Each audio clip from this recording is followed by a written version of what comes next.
666. Come back to your center.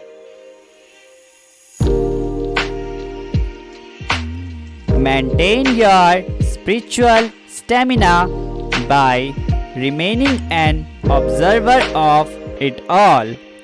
You need to zoom out of the distortion and come back to your center.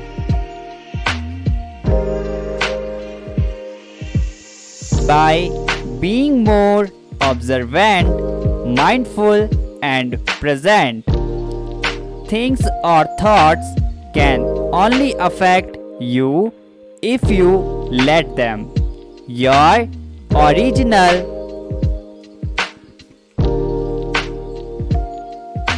self is untouchable and unstoppable.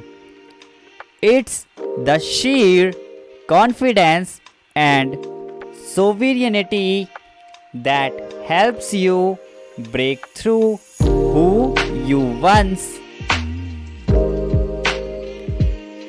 were and lean into the most empowered version of you.